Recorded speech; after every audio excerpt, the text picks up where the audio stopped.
कहानी की शुरुआत होती है ब्रिटेन में। एक भयानक ज़ॉम्बी वायरस लैब से बाहर निकल जाता है और पूरे देश में फैलने लगता है। कुछ ही समय में हजारों लोग मर जाते हैं। यहाँ पर डॉन और उसकी पत्नी एलिस, जिसकी आंखों का रंग अलग अलग है, किसी तरह बच निकलते हैं और एक दूर दराज गांव के एक छोटे से कॉटेज में छिप जाते हैं। वहाँ उनके साथ कुछ और लोग भी हैं, जियोफ, सैली, जैकब और करेन। डॉन और एलिस के 2 बच्चे हैं। वे इस बात से राहत महसूस करते हैं कि बच्चों को स्कूल ट्रिप पर स्पेन भेजा गया था, इसलिए वे वहाँ सुरक्षित हैं। एक दिन जब सब लोग दोपहर का खाना खा रहे होते हैं, तभी उसके घर का एक दरवाजा जोर जोर से खटखटाने लगता है। वह कहता है, प्लीज मुझे अंदर आने दो, दरवाजा खोलो, मुझे बचा लो। असल में यह एक 10 साल के लड़के की आवाज थी। बच्चे की आवाज सुनकर एलिस कहती है, प्लीज हमें दरवाजा खोलना चाहिए। हम उस बच्चे को अंदर आने देते हैं। जब वे दरवाजा खोलते हैं तो हम देखते हैं तो एक डरा हुआ लड़का अंदर आता है। उसे खाना दिया जाता है। पूछने पर वह बच्चा अपनी कहानी बताता है। वह कहता है कि उसके माँ बाप ज़ॉम्बी बन चुके हैं और एक बड़ी भीड़ के साथ उसका पीछा कर रहे थे। अपनी जान बचाने के लिए उसे पास के एक शहर से भागते हुए यहाँ तक आना पड़ा। उसी दौरान करेन बहुत परेशान है क्योंकि उसका बॉयफ्रेंड कुछ दिन पहले बाहर गया था और अभी तक वापस नहीं आया। करेन खिड़की का थोड़ा सा हिस्सा हटाकर बाहर देखने की कोशिश करती है, लेकिन इतना ही काफी होता है कि बाहर घूम रहे ज़ॉम्बी उसकी आहट सुन लेते हैं। वे तुरंत खिड़की और लकड़ी तोड़कर अंदर घुसने लगते हैं। एक ज़ॉम्बी उसका हाथ पकड़ लेता है और तुरंत उसे काट लेता है। तभी जैकब उसकी मदद के लिए आता है और उसे पीछे खींच लेता है, लेकिन तब तक बहुत देर हो चुकी होती है। करेन धीरे धीरे ज़ॉम्बी में बदलने लगती है। वह बहुत सारा खून उल्टी करती है और जैकब की पकड़ से छूटने की कोशिश करते हुए उस पर हमला करने लगती है। उसी समय डॉन पीछे से आता है और उसके सिर पर जोर से वार करके उसे मार देता है ताकि जैकब भाग सके।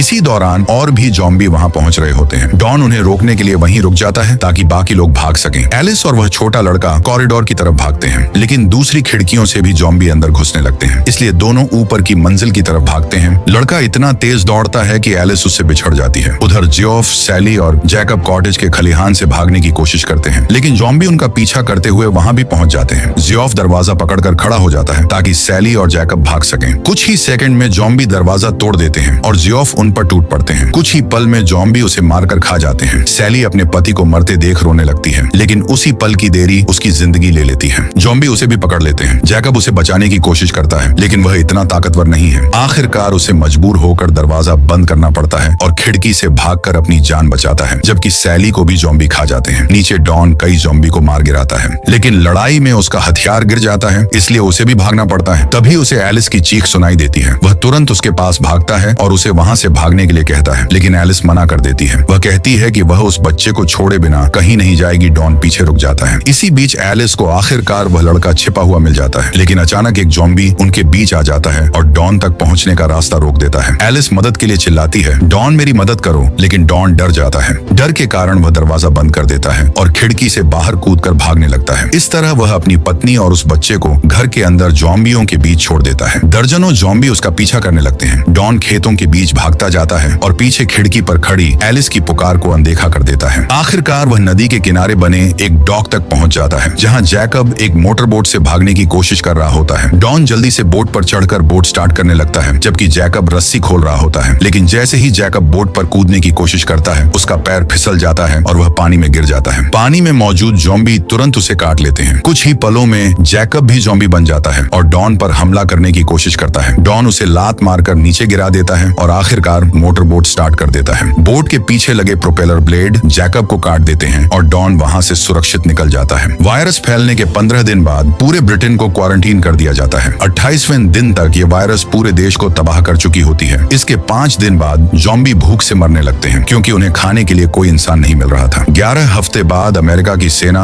और नॉर्थ अटलांटिक ट्रीटी ऑर्गेनाइजेशन की फोर्स लंदन भेजी जाती है। 18 हफ्ते बाद सरकार घोषणा करती है कि ब्रिटेन अब वायरस से पूरी तरह आजाद है और 24वें हफ्ते में देश को फिर से बनाने का काम शुरू हो जाता है। जो ब्रिटिश लोग उस अफरा तफरी में देश छोड़कर भाग गए थे, उन्हें अब वापस आने की अनुमति दी जाती है। अमेरिकी सैनिक अभी भी लंदन में गश्त कर रहे होते हैं, जैसे स्नाइपर डॉयल और हेलीकॉप्टर पायलट फ्लिन, लेकिन अब लड़ने के लिए कोई दुश्मन नहीं बचा है। इसलिए सैनिक बोर हो जाते हैं और रेडियो पर आपस में मजाक करते हुए समय बिताते हैं। सबसे आखिरी विमान में स्कूल ट्रिप से लौटे कई बच्चे ब्रिटेन वापस आते हैं। इसे देखकर डॉक्टर स्कारलेट नाराज हो जाती है, क्योंकि उसे लगता है कि इतनी जल्दी बच्चों को यहाँ लाना सही नहीं है। टेस्ट करते समय वह 2 बच्चों से मिलती है, टैमी और एंडी। ये दोनों डॉन और एलिस के बच्चे होते हैं। डॉक्टर स्कारलेट नोटिस करती है कि एंडी की आंखें अलग अलग रंग की हैं। एंडी बताता है कि उसे अपनी माँ से मिलना है। जब टेस्ट से यह साबित हो जाता है कि दोनों पूरी तरह स्वस्थ हैं, तो वे ट्रेन से शहर की ओर निकलते हैं। रास्ते में वे देखते हैं कि सैनिक हर जगह सफाई का काम कर रहे हैं। कहीं लाशों को जलाया जा रहा है कहीं जहरीले कचरे को हटाया जा रहा है और शहर के हर कोने को धोकर साफ किया जा रहा है। कुछ समय बाद वे एक सुरक्षित इलाके में पहुंचते हैं जिसे डिस्ट्रिक्ट 1 कहा जाता है। यहीं उनकी मुलाकात अपने पिता डॉन से होती है। डॉन उन्हें उस शानदार अपार्टमेंट में ले जाता है जो उसे डिस्ट्रिक्ट 1 का केयर टेकर होने के कारण मिला है। लेकिन बच्चों को उस घर से ज्यादा यह जानने की चिंता होती है कि उनकी माँ के साथ क्या हुआ। डॉन उन्हें बताता है कि जब जॉम्बी ने उस कॉटेज पर हमला किया था तो उसने एलिस को मरते हुए देखा था। असल में यह सच नहीं होता, लेकिन वह बच्चों से झूठ बोलता है ताकि उन्हें सच्चाई न पता चले कि वह डरकर अपनी पत्नी को छोड़कर भाग गया था। उस रात एंडी को एक डरावना सपना आता है। वो दिखता है कि उसकी माँ एक खतरनाक जॉम्बी बन चुकी है। तभी डरकर वह उठ जाता है और अपनी बहन टैमी के साथ सोने चला जाता है।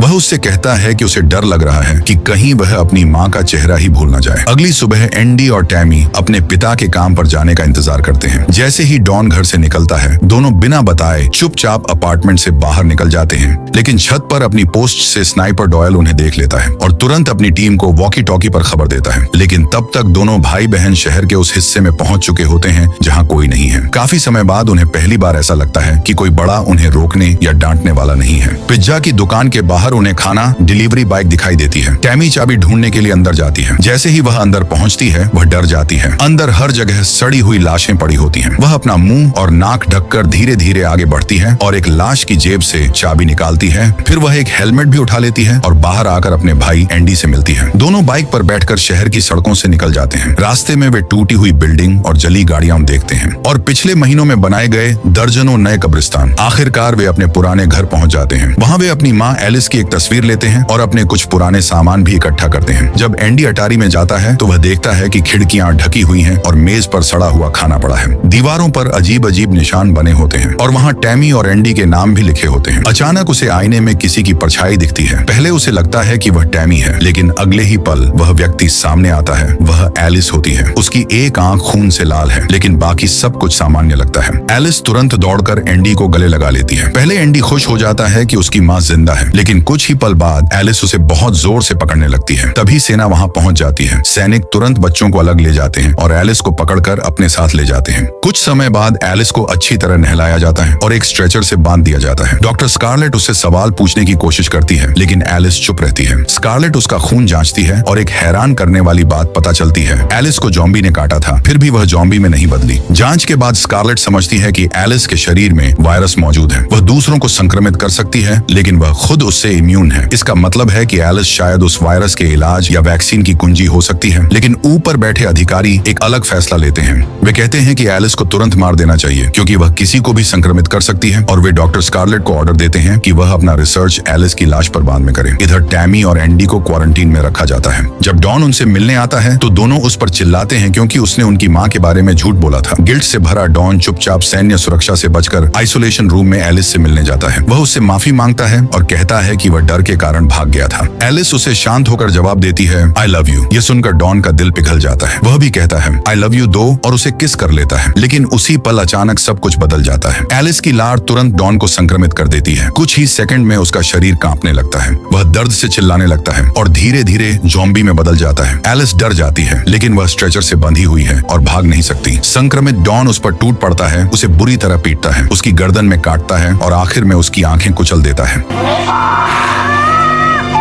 इसके बाद डॉन अस्पताल के गार्ड्स पर हमला करता है, उन्हें काट कर मार देता है और अस्पताल से बाहर निकल जाता है। अब वह पूरे डिस्ट्रिक्ट 1 में वायरस फैलाने लगता है। जब अधिकारियों को यह पता चलता है तो वे तुरंत सुरक्षित बंकर में चले जाते हैं और कोड रेड लॉकडाउन लागू कर देते हैं। शहर में मौजूद सैनिक लड़ाई के लिए तैयार हो जाते हैं। उधर टैमी और एंडी अपने कमरे में बैठे होते हैं। उनका गार्ड बाहर जाता है, लेकिन कुछ ही देर बाद वह वापस आता है। अब वह भी जॉम्बी बन चुका होता है। वह कांच पर जोर जोर से मारकर अंदर आने की कोशिश करता है। अचानक उसका सिर फट जाता है। डॉक्टर स्कारलेट उसे गोली मार देती है। स्कारलेट तुरंत बच्चों को आजाद करती है और उन्हें अपने साथ लेकर भागती है। भागते हुए वे बिल्डिंग में पड़ी कई लाशें देखते हैं। कुछ देर बाद वे लोगों की एक बड़ी भीड़ में पहुंच जाते हैं जो बाहर निकलने की कोशिश कर रही होती है। सैनिक स्कारलेट से कहते हैं कि आम नागरिकों को दूसरे दरवाजे से जाना होगा, लेकिन स्कारलेट कहती है कि ये दोनों बच्चे टॉप प्रायोरिटी हैं। बहस शुरू हो जाती है। इस अफरा तफरी में एंडी भीड़ में अलग हो जाता है और बाकी लोगों के साथ एक सुरक्षित गैरेज रूम में धकेल दिया जाता है। सैनिक दरवाजा बंद कर देते हैं ताकि सब सुरक्षित रहें, लेकिन उसी समय पूरे इलाके की बिजली चली जाती है। अंधेरे में सब लोग इंतजार कर रहे होते हैं। तभी एंडी को बाहर से आवाज सुनाई देती है। वह दरवाजे के पास जाकर देखता है। दरवाजे के बाहर उसका पिता खड़ा होता है, पूरा खून से लथपथ, और अब वह एक ज़ॉम्बी बन चुका होता है। डॉन पूरी तरह पागल हो चुका होता है। वह दरवाजे को इतनी जोर से हिलाता है कि आखिरकार उसे तोड़ देता है। जैसे ही दरवाजा टूटता है, वह अंदर घुसकर लोगों पर टूट पड़ता है और उन्हें काटना शुरू कर देता है। एंडी घबराकर भागता है और छिपने की कोशिश करता है, लेकिन तब तक वायरस पूरे गैरेज में फैलने लगता है। लोग डरकर इधर उधर भागने लगते हैं, जिससे हालात और भी खराब हो जाते हैं। अब सिर्फ डॉन ही नहीं काट रहा होता, और भी लोग संक्रमित होकर ज़ॉम्बी बनते जा रहे होते हैं। कुछ ही मिनटों में पूरा कमरा ज़ॉम्बियों से भरने लगता है। एंडी किसी तरह भीड़ के ऊपर चढ़कर रेंगते हुए आगे बढ़ता है और आखिरकार वेंटिलेशन सिस्टम तक पहुंचकर उसके अंदर छिप जाता है। उधर बाकी लोग दरवाजे का लॉक तोड़ देते हैं और सीढ़ियों की तरफ भागते हैं, लेकिन इससे ज़ॉम्बियों को भी बाहर निकलने का रास्ता मिल जाता है। अब वायरस पूरे इलाके में फिर से फैलने लगता है। सड़कों पर इमरजेंसी लाइट्स जला दी जाती हैं ताकि सैनिक अस्पताल की तरफ दौड़ सकें और स्नाइपर उन्हें कवर दे सकें। जल्दी ही ज़ॉम्बी अस्पताल की लॉबी तक आ जाते हैं। डॉक्टर स्कारलेट और टैमी भागने लगते हैं, जबकि सैनिक गोलियां चलाना शुरू कर देते हैं। छतों पर बैठे स्नाइपर, जिनमें डॉयल भी शामिल है, एक के बाद एक ज़ॉम्बी को मारते जाते हैं। लेकिन प्रॉब्लम यह है कि जितने मारे जाते हैं, उससे ज्यादा नए ज़ॉम्बी सामने आ जाते हैं। और अब सबसे बड़ा संकट सामने आता है। यह पहचानना मुश्किल हो जाता है कि कौन इंसान है और कौन पहले ही संक्रमित हो चुका है।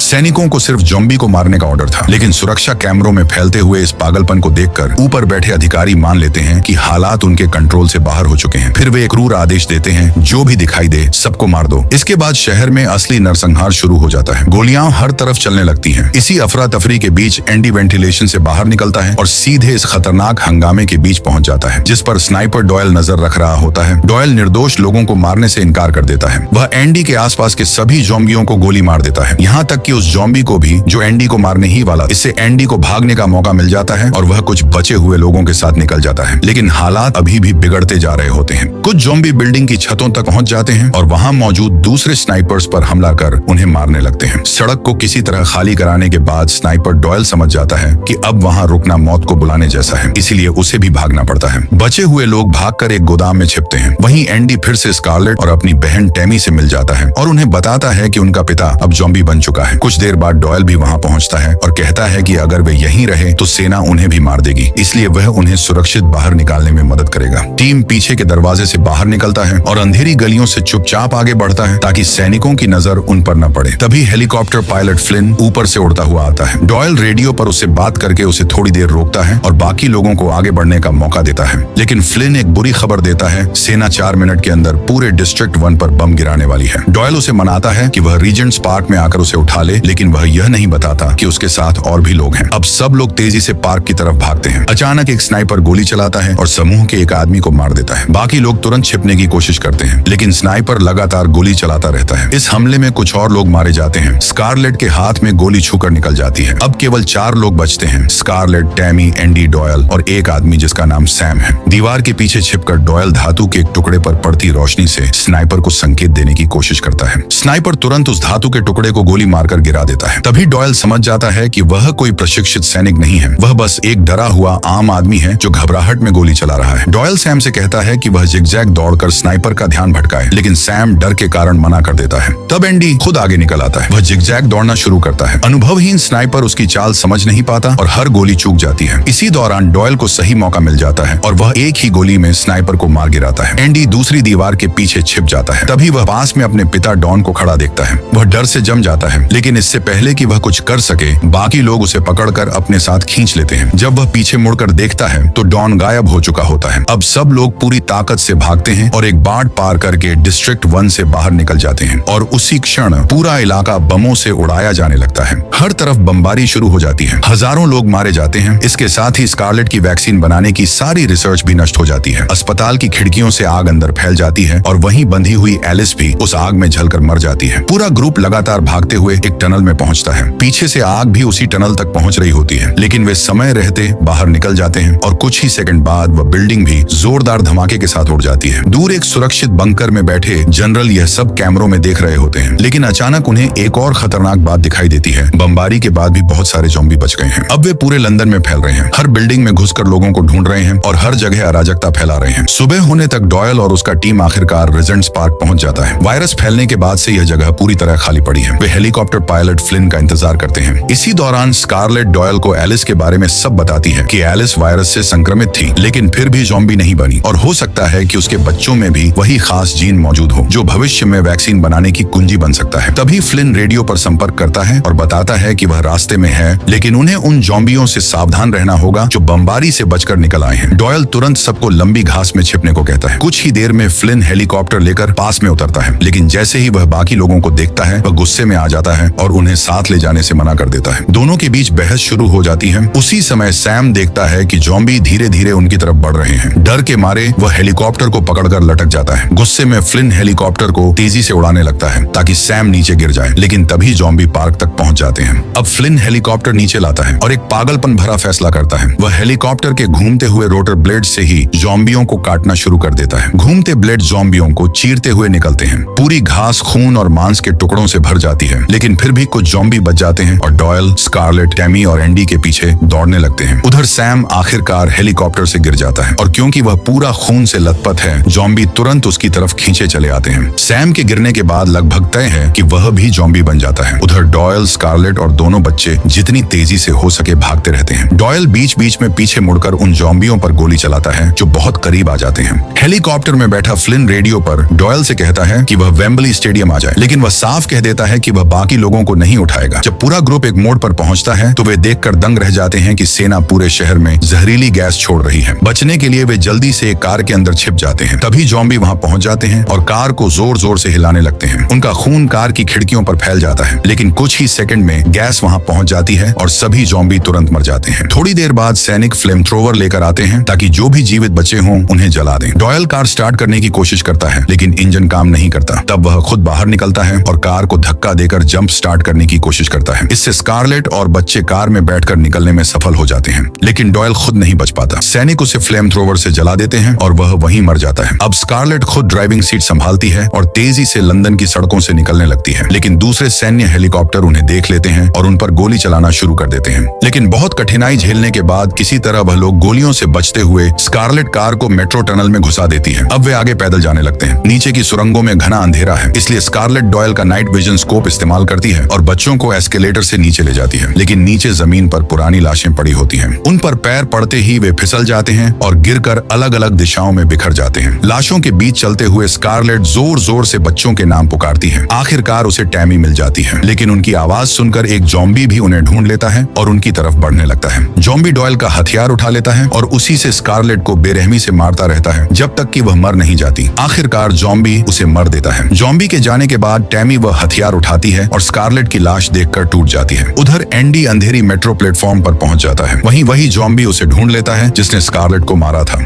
वह उस पर झपटता है और उसकी गर्दन पर काट लेता है। जब तक टैमी वहां पहुंचती है तब तक बहुत देर हो चुकी होती है। ज़ॉम्बी सिर उठाता है और टैमी हैरान रह जाती है, क्योंकि वह कोई और नहीं बल्कि उसका अपना पिता डॉन होता है। कुछ पल के लिए टैमी हिचकिचाती है। वह अपने पिता को मारना नहीं चाहती थी, लेकिन मजबूर होकर वह अपने पिता पर गोली चला देती है और उसे मार देती है। रोते हुए टैमी अपने भाई को देखने जाती है, लेकिन एंडी डर जाता है कि कहीं वह उसे भी संक्रमित न कर दे, इसलिए वह वहां से भागने लगता है। टैमी तुरंत उसके पीछे दौड़ती है। भागते हुए एंडी गिर जाता है। तब टैमी उसे ध्यान से देखती है और नोटिस करती है कि उसकी एक आंख लाल होने लगी है, ठीक उसी तरह जैसे उनकी माँ एलिस की थी। इसका मतलब साफ है एंडी भी वायरस से संक्रमित है, लेकिन वह इम्यून है। इसके बाद दोनों भाई बहन आखिरकार स्टेडियम पहुंचते हैं और हेलीकॉप्टर पायलट फ्लिन को बताते हैं कि डॉयल मर चुका है। अब फ्लिन के पास अब कोई दूसरा रास्ता नहीं बचता। वह बच्चों को हेलीकॉप्टर में बैठाकर ब्रिटेन से बाहर ले जाता है ताकि वे यूरोप के बड़े हिस्से तक पहुंच सकें। लेकिन कहानी यहीं खत्म नहीं होती। फिर हम देखते हैं 28 दिन बाद फ्रांस में वही हेलीकॉप्टर खाली और छोड़ा हुआ मिलता है। रेडियो पर कोई मदद के लिए पुकार रहा होता है और फिर एक डरावना दृश्य सामने आता है। ज़ॉम्बियों की एक बड़ा झुंड दौड़ती हुई दिखाई देती है सीधे एफिल टावर की तरफ। इसका मतलब साफ है वायरस अब सिर्फ ब्रिटेन तक सीमित नहीं रहा, अब पूरे यूरोप में फैल चुका है। और इसी के साथ आज की मूवी की कहानी खत्म होती है।